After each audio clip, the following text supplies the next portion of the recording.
This little video is to show you the version history feature that exists in Google products.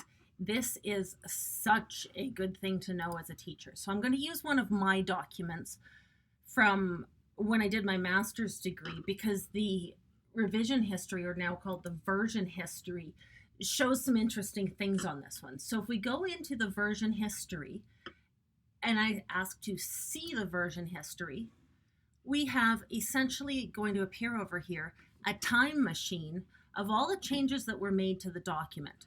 And so you can see as I go back in time, this one was a collaborative document with 4 of us working on it. And so you can see that we were each assigned a different color.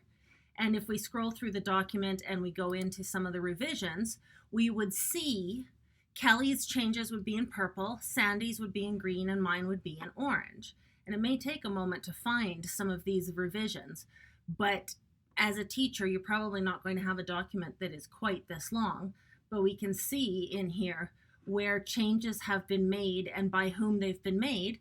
And I can restore this to any one of these versions. And this will go right back to when this was a brand new document. So if we go back to the original, there it is as a blank document. And we can work our way through. You can see that we had some conversations going here with who thought we should do what, and we can get into some additional details on some of these, and we can see how this document progressed. You can do the same with documents your students have created. And I've certainly had experiences at parent-teacher interviews where a child has sat down and told me that the document was done, but the computer ate it. That's a classic student reason for an incomplete assignment. And so what I would do is, with the parent sitting right there, would say, oh, sweetheart, that's not okay. If your document was done, we need to get it back. But here's the cool thing. Google can get it back for you. And so we would start going through the version history, and we would see everything that the child did in my class. So, for example, I had one, and I went through the first day, and the child had written a full sentence for that first class, and then they deleted it. So by the end of the first class, we had nothing on the paper. Clicked into the second class, because it takes a version every few minutes. You know, you'll have 2 or 3 versions in there per class cycle. So we can see here we got 1042, 1043, 1044. It's taking lots of versions for me. So we'd go into the second class and look at it and say, okay, so you started off class, you typed a whole bunch of X's on the screen, and then you deleted them. Then we don't have a change to the version for about 25 minutes. So let's see what you did there.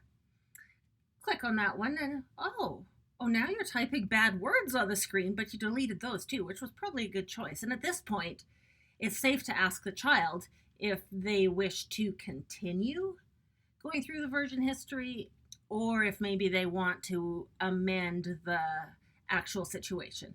And so at that point, I turn it over to the parents, stating that this is probably a conversation that you and your child need to have regarding expectations while you're at school. And I'm going to leave that between the two of you. And so I had the absolute ability to demonstrate to parents what their child does with the class time I allot to an assignment. And as a teacher, it was an absolutely fantastic tool to be able to just give the information and let the parent process it and deal with it.